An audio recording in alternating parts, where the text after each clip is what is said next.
BFM Business et la CPME présentent Impact PME l'Hebdo avec Philippe Bloch.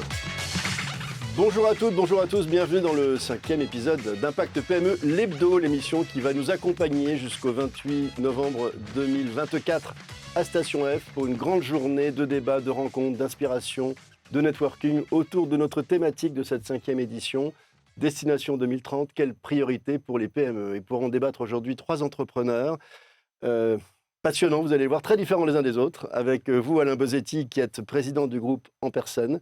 Vous organisez des salons, notamment le salon des micro-entreprises et celui des services à la personne qui arrive bientôt. D'ailleurs, on va en parler, bien sûr. Avec Pascal Larger, Pascal Alsacien, gérant de Der Kreis, qui est une belle entreprise qui aide des cuisinistes finalement à faire leur business au quotidien. Vous allez nous le raconter. Et Emmanuel Cohardy, créateur de la Prairie du Château, et vous êtes également président de la CPME Hauts-de-France.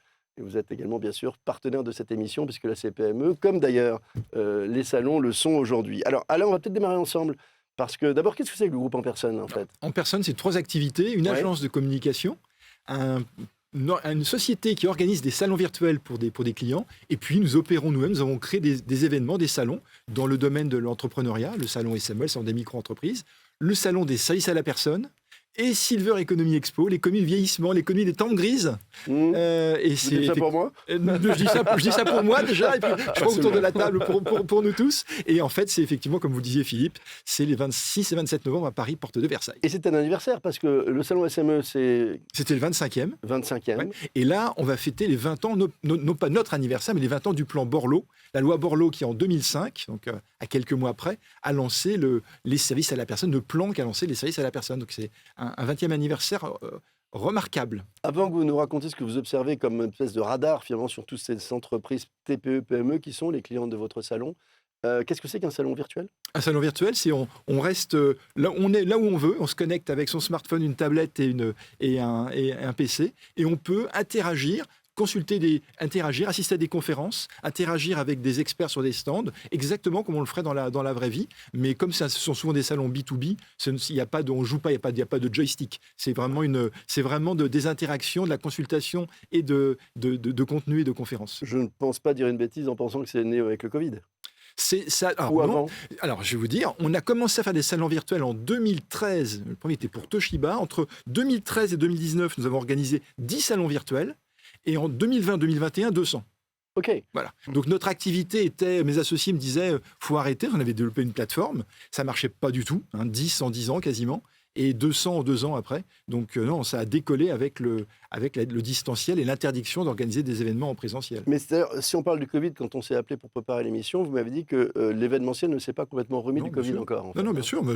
Parce que c'est votre métier, donc en termes de business, c'est aussi vos préoccupations à vous, d'entrepreneurs sur l'événementiel. Exactement. 4 ans après la crise Covid, en ce qui nous concerne, et je sais que pour beaucoup de mes confrères, c'est la même chose, nous ne sommes pas encore revenus au niveau des chiffres d'affaires, au niveau des audiences de 2019. Ça prend, pour tout un tas de raisons, d'habitudes qui ont été modifiées à la fois par les participants visiteurs et les exposants, mais nous ne sommes pas encore revenus au niveau de 2019. On y travaille. Chaque année, on regagne, on remonte l'échelle, mais la route est droite, mais la pente est forte, comme disait notre ami Raffarin. Vous nous direz comment vous vous y prenez pour redonner de l'intérêt effectivement à ces salons, pour qu'ils ne soient pas totalement abandonnés au distanciel.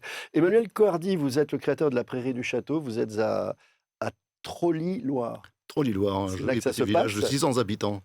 Ok, racontez-nous, vous avez une vie ancienne d'entrepreneur, puisque il y a déjà 25 ans, je crois, vous aviez créé une entreprise qui faisait beaucoup de marketing direct. Tout à fait. Et le Covid, là aussi, a changé quelque chose dans votre vie d'entrepreneur. Exactement. Il y a 25 ans, j'ai décidé de créer ma première activité, toujours du service aux entreprises. Alors, c'est pas anodin, en fait. Dans la famille, on avait déjà cette tradition de la création d'entreprises. Mes parents étaient entrepreneurs, mes grands-parents, d'un côté, étaient agriculteurs, de l'autre côté, étaient garagistes. Donc, on savait ce que c'était que la vie du chef d'entreprise.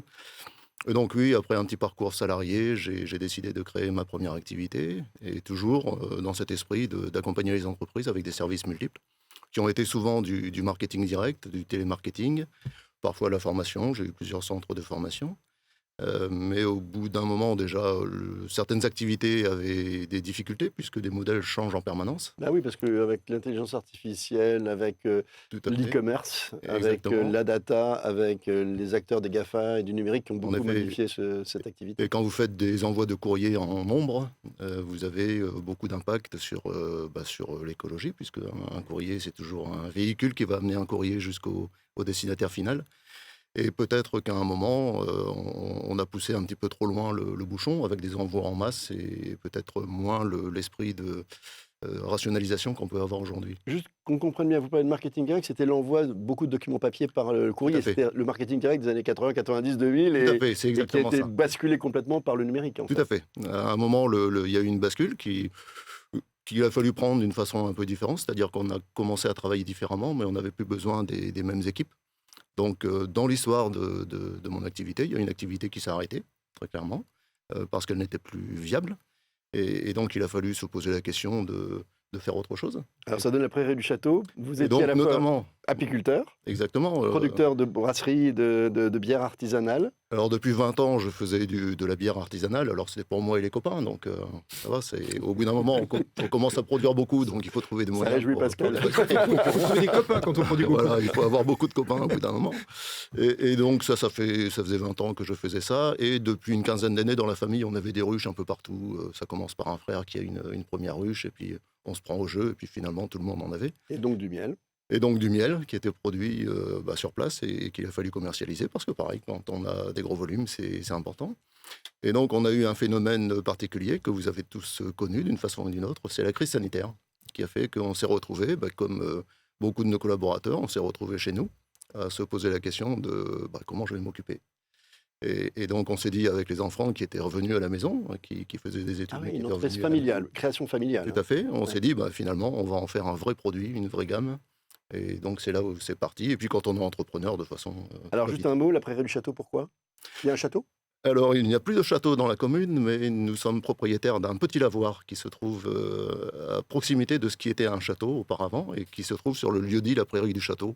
Le nom tombait très bien, il nous fallait un nom et donc c'est tombé à pic, on l'a utilisé. Alors, vous nous raconterez effectivement comment tout ça fonctionne bien, comment d'ailleurs, on va en parler également d'intelligence artificielle, comment ça peut aider les abeilles d'ailleurs. C'est un vrai sujet sociétal. Pascal Larger, vous êtes, quant à vous, le gérant de Der Kreis, qui est en fait un groupe allemand très puissant, qui est l'un des plus gros partenaires en fait des cuisinistes en Europe. En fait, qu'est-ce que Der Kreis et comment êtes-vous tombé dans cette marmite, si je puis dire, il y a 22 ans? Alors, c'est une grande cuisine. Dans cette marmite, c'est une grande cuisine. Très simplement, je suis issu du marché du meuble. J'étais acheteur dans différentes grandes enseignes sur le territoire français. Par la suite, dans différents canaux d'indépendants. Et un jour, il y a une personne, donc le fondateur de Der Kreis au niveau européen, Monsieur Ernst-Martin Scheibier, qui a mis en chasseur de tête. Et puis, je me suis retrouvé en face de lui. Et puis, on a signé ensemble il y a 22 ans. Donc, remonter un marché français qui était complètement inexistant pour Der Kreis. Et là-dessus, en 22 ans, on a remonté tout en réseau avec plus de 780 magasins d'indépendants, avec des licenciés de marque ou des indépendants purs. Et c'est notre vocation. Et là, on a un challenge de tous les jours. Donc, on a besoin d'apporter des nouveautés, des solutions. On a un perpétuel changement dans le marché. Donc, on a de la cuisine. De la cuisine, même, je dirais, dans beaucoup de secteurs. On parlait juste avant d'e-commerce, quel est l'impact de l'e-commerce? On parlait de digitalisation, on parlait d'IA, d'intelligence artificielle. Comment tout cela est perçu par, je veux dire, pas péjorativement, petit indépendant, par rapport à des franchises ou des grosses structures? Nous, c'est notre métier. Notre métier a également changé en 22 ans. D'une centrale de référencement qu'on était, on est devenu une centrale de service pour apporter plus d'informations, plus de confiance aux indépendants pour que demain, ils aient les bons résultats également. Parce qu'en fait, ce sont tous des indépendants, installateurs en fait, de cuisine, qui vous achètent en fait du mobilier, des équipements, des machines, de l'électroménager. Mais maintenant, vous ajoutez peut-être comment intégrer l'IA dans vos processus. Vous gérez, j'imagine, beaucoup d'outils numériques pour eux. Oui, absolument. On a toute une plateforme qui est à leur disposition de tous les cuisinistes indépendants, donc adhérents de Der Kreis. Donc une plateforme, une marketplace, mais ce n'est pas une vraie marketplace, c'est uniquement un renseignement de produits, de data. On parlait de data, et cette data est importante. C'est-à-dire que Aujourd'hui, je place le curseur très très haut. Je souhaite avoir une réponse dans une comparaison, allez, je dis n'importe quoi, d'électroménager entre four A, le four B et le four C. Je souhaite avoir cette réponse en 0,2 secondes. Je souhaite avoir effectivement les argumentaires vis-à-vis du consommateur pour dire, voilà, ce lave-vaisselle va consommer tant et tant de litres, ce lave-vaisselle coûte peut-être plus cher, travailler la valeur ajoutée et faire monter en gamme, sachant que derrière, dans les consommables, dans l'eau, dans l'énergie, dans l'électricité, l'électricité coûte également cher. On a effectivement des coûts qui sont incontournables pour sécuriser et donner la confiance aux consommateurs. Alain Bosetti, on est sur des métiers très différents que vous gérez avec vos deux salons. Il y a quelques semaines le salon SME, donc il y a beaucoup de conférences. Il y a un nouveau salon, celui des services à la personne, qui arrive aussi, sur lequel vous avez, j'imagine, un programme assez intense aussi. Très intense, et surtout de conférences. J'ai envie de vous demander quels sont les sujets du moment, justement, dans des salons comme les vôtres, tant sur SME que sur le salon des services à la personne. Qui sont les préoccupations? Votre cible, ce sont des TPE. Bien sûr. Au salon SME, la priorité, les conférences qui ont fait le plus qui a attiré le plus de personnes, c'est sur l'IA, l'usage de l'intelligence artificielle. Il y a une étude de France Num qui est sortie là en septembre, qui montre que 13% seulement des dirigeants de TPE-PME utilisent de l'IA quasiment au quotidien. Et le plus grand défi, c'est qu'est-ce que j'en fais? À quoi ça sert? Des cas pour les 15 ou pour les 85% qui ne s'en servent pas? Pour tous ceux qui ne s'en servent pas, ils ne savent pas quoi faire. D'accord, notamment les TPE. Mais ils en ont envie? Ils en ont envie, ils aimeraient bien, ils voient que ça... Mais bon, on peut créer des contenus avec de l'IA générative sur les réseaux sociaux, mais j'en fais quoi? Donc c'est leur donner des idées d'usage. Ça, c'est un des grands enseignements d'études France Num. Donc ça, l'IA était vraiment extrêmement importante. Sur les salons des services à la personne, des Silver Economy qui ont lieu dans 3 semaines, 26 et 27 novembre, il y a un sujet majeur d'emploi. Manque de bras. Manque de bras, et manque de bras à la fois. Il y a un chiffre qui est incroyable. Est-ce que vous connaissez le ratio de dépendance démographique? On le connaît avec qui va payer nos retraites. Mais en 1980, il y avait 5 adultes 18-64 ans pour s'occuper d'un senior. D'accord? Aujourd'hui, il y en a 3. Dans 15 ans, il y en aura 2. Donc ça veut dire que déjà les aidants familiaux, c'est-à-dire nous qui nous occupons de nos parents ou grands-parents, d'accord, ou d'autres. Nous sommes 10 millions en France. Voilà, et 11 millions, exactement, partout. 11 millions partout, d'accord. Déjà nous on vieillit et donc il y a un problème. Et les salariés aidants les professionnels sont pas là. Donc il y a un enjeu majeur de talent, de force de travail. Et on sait en plus que le secteur des services à la personne, c'est le secteur le plus intégrateur des personnes issues d'immigration. Et avec tous les débats qu'il y a actuellement sur le sujet, il y avait des vraies météorites qui se rencontrent, qui s'entrechoquent. Deuxième point, dans le service à la personne, le sujet de l'IA est également... Comment on peut le faire? Ce sont des métiers à beaucoup de volume de salariés, beaucoup de volume de clients, donc avec des faibles marges. Comment est-ce que l'IA peut nous aider à mieux gérer tout cela? Alors, peut-être qu'il y a des exemples que vous pouvez nous donner ou pas Non, mais c'est les deux priorités, c'est l'emploi et l'usage des technologies pour améliorer la rentabilité. Est-ce que l'IA, dans un métier comme le vôtre, justement vous qui avez fait du marketing direct avant le numérique tel qu'il existe aujourd'hui, et vous êtes tous les deux dans un business effectivement avec une vente en ligne sur des produits, des plateformes, enfin c'est pas une plateforme, vous nous l'avez dit, mais en tout cas vous avez un site internet, un site d'e-commerce. Racontez-nous en quoi l'IA va changer complètement la donne pour vous dans un métier comme le vôtre pour la prairie du château. Alors il y a 2 choses, il y a la partie commercialisation. Issu du monde du marketing direct et du télémarketing, forcément, tous les outils de CRM et la gestion de données, on savait le faire. Donc ça, c'était pas une difficulté. On a intégré tous les outils d'abord des algorithmes, mais ensuite de l'IA pour pouvoir traiter les données. Ce qui fait qu'aujourd'hui, je ne vais jamais solliciter par une publicité ou une promotion quelqu'un qui n'est pas consommateur potentiel de mes produits. Un produit comme la bière, il y a de l'alcool dedans, donc il faut savoir gérer et ne pas l'envoyer vers un jeune.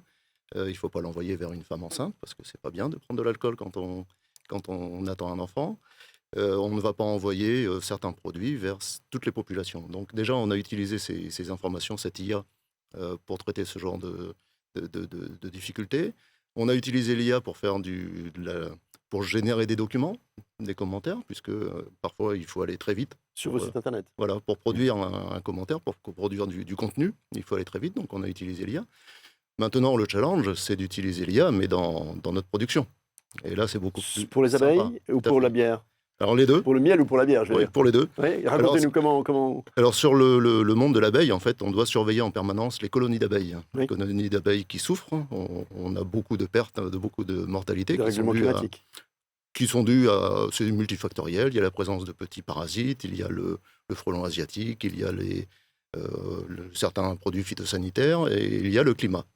Et donc, on a déjà des solutions qui permettent de mesurer à l'intérieur d'une ruche l'évolution de l'hygrométrie, de la température à l'intérieur d'une ruche, qui nous donne beaucoup d'informations.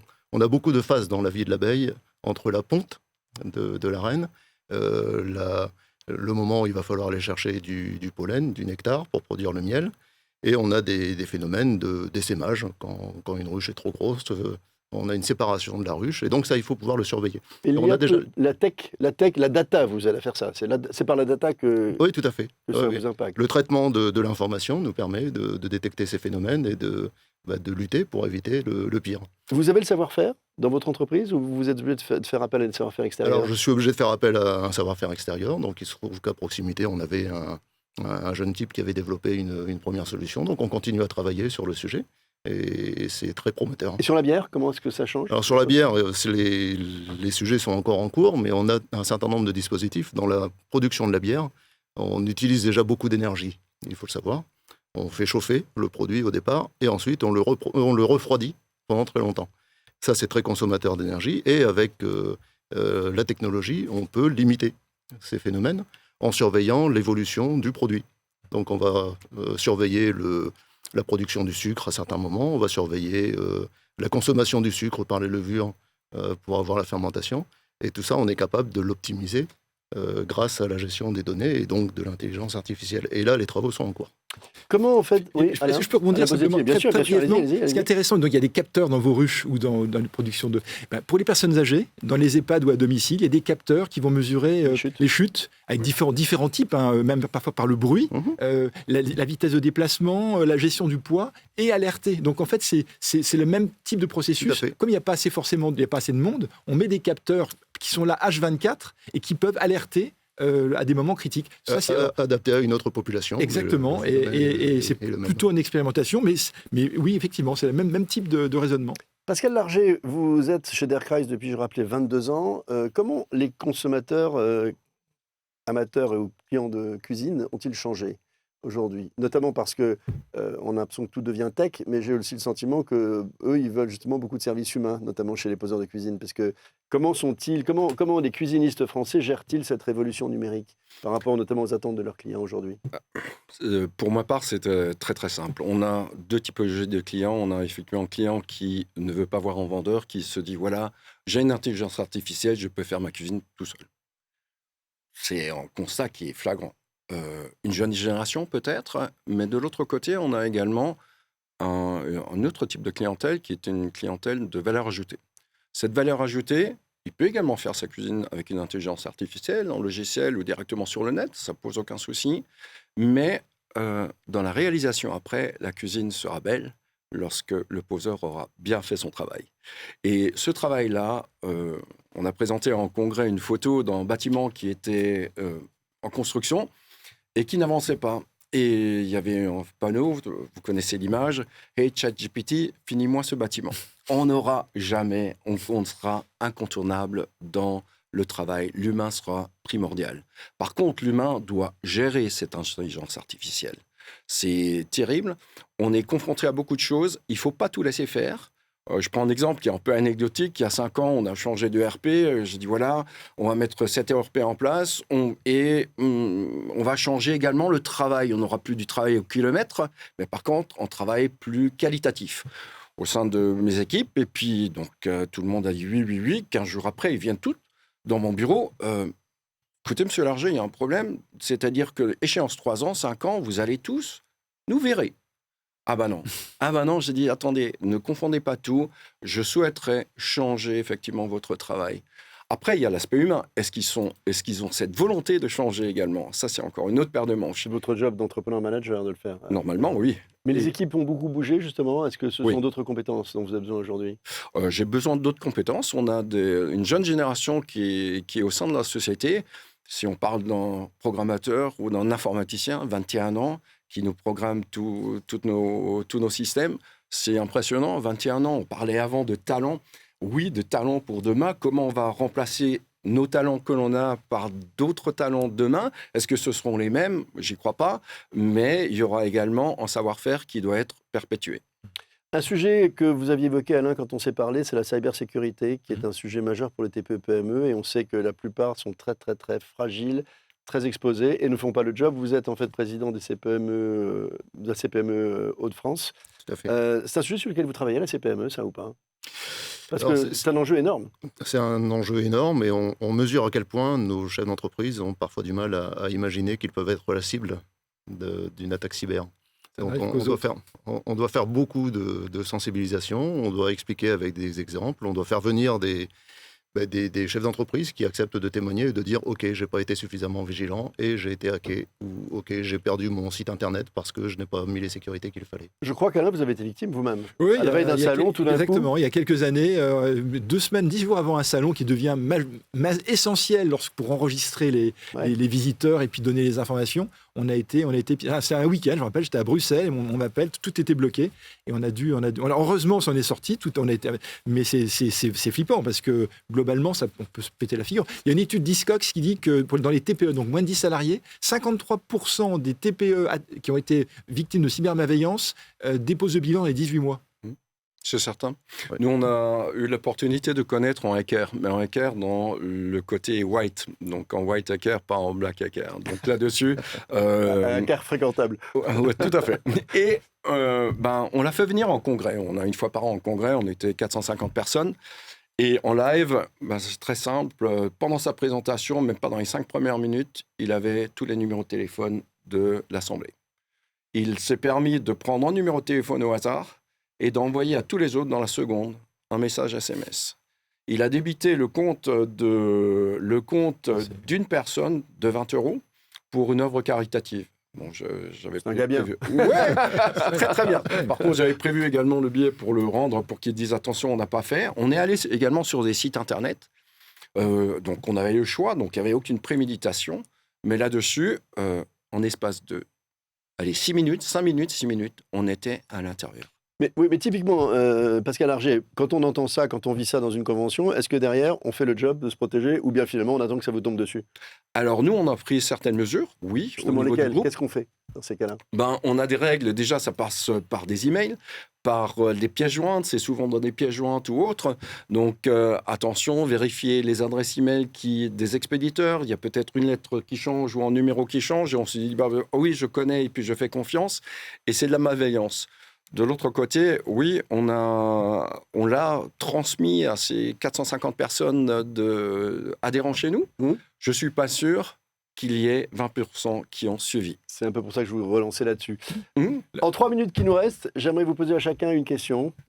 Prenez le temps de me dire, dans la minute qui vient chacun, votre priorité, vos 2 priorités pour vos propres activités, vos propres boîtes dans les 5 ans qui viennent. Dans l'environnement incertain, VUCA, volatile, complexe, ambigu. Alain Bosetti. Priorité numéro 1, garder la tête froide pour savoir où on va. La deuxième, c'est rester créatif et rentable.